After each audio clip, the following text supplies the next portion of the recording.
I like telling the story a visual way, I don't like explaining a lot in dialogue. Lost in Translation follows the story of Bob Harris, played by Bill Murray, who travels to Tokyo to promote Suntory whiskey. He befriends Charlotte, a recent college graduate, played by Scarlett Johansson. It was Sofia Coppola's second film, and it won her the Academy Award for Best Original Screenplay, as well as winning her 3 Golden Globes. In today's video, I'll go over the pre-production process, the use of colour in cinematography, and what equipment her and Lance Accordi used to create the look for the film.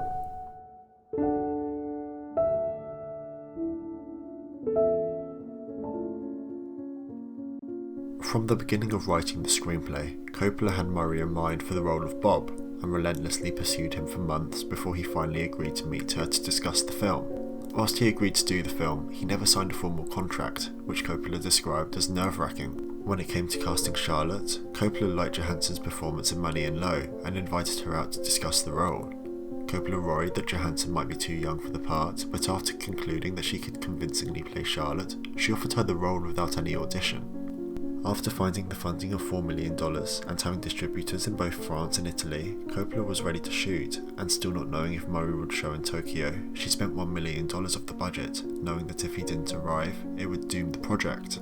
When he finally arrived days before filming, Coppola described a feeling of significant relief.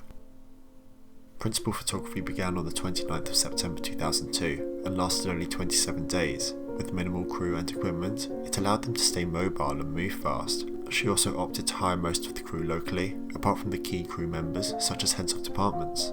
However, as most of the crew was hired locally, she struggled to communicate with them and relied on a bilingual assistant director and gaffer. Lost in Translation has a very naturalistic feeling to it, and a lot of that is down to the fact that they took a minimalist approach to the cinematography. The muted colour palette projects feelings of isolation for both Bob and Charlotte, even if they are surrounded by the millions that consume Tokyo. They use a lot of cool tones, with slate blues and greys being the most dominant. This is mainly down to their use of tungsten film stock. We don't stay blue throughout the entire film though, as when Charlotte and Bob meet for the first time in the bar, there is a much warmer overcast to the scene. These shots also give us some of the most entrancing compositions throughout the film. It has also been suggested that influence was taken from John Singer Sargent's work. After this, the palette widens a bit, allowing for more colour in the frames, but not so much as to take away from the original feel. We are still drained of enough contrast to keep us reminded of what the characters are feeling. A good example of this is in the hospital, where the image just feels destitute of colour. Before choosing to shoot on celluloid, Coppola had the chance to photograph the film through a digital video camera. This is also something that her father, Francis Ford Coppola, encouraged her to do. If they had opted to use digital, the oversaturated colours and harsh quality would have taken away from the story and ultimately acted as a distraction for the audience. The scene in which Bob and Charlotte are on their night out is arguably the most famous sequence in the entire film. The colours are a lot more vibrant, from what the characters are wearing to the bright lights that shine on Tokyo. Of course, the centrepiece of this whole scene is the bright pink wig that Charlotte wears, breaking up the harsh blues of the rest of the frames. In film, pink usually symbolises innocence and playfulness, both being huge parts of the character. Overall, Coppola's use of colour throughout the film is by far the most prominent aspect of the cinematography. It portrays the feelings of the characters more than words can, and allows for the audience to understand their moods throughout.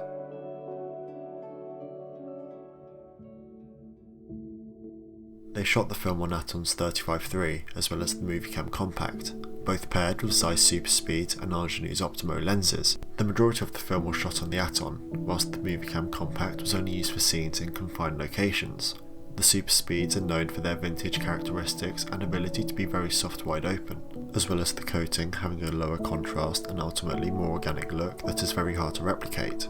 The Ingenus, however, have the ability to zoom, making the run and gun style of shooting on this film much easier. When it came to film stock, they used Kodak's Vision 500T for night exteriors and Vision 320T for daylight. 500T has outstanding skin tones and colour reproduction, as well as reduced grain in the shadows, whilst 320T creates a softer and more pastel look than other film stocks, but still picks up on all of the detail that you would want to capture. As they were using high-speed film stocks, Lance Accordi opted to utilise available light as much as possible, even for the night exteriors where he reportedly never really rigged and relied on natural light from Tokyo's streets. In the end, Accord shot a lot of the film 2 stops underexposed, as to hold up against his minimal lighting technique.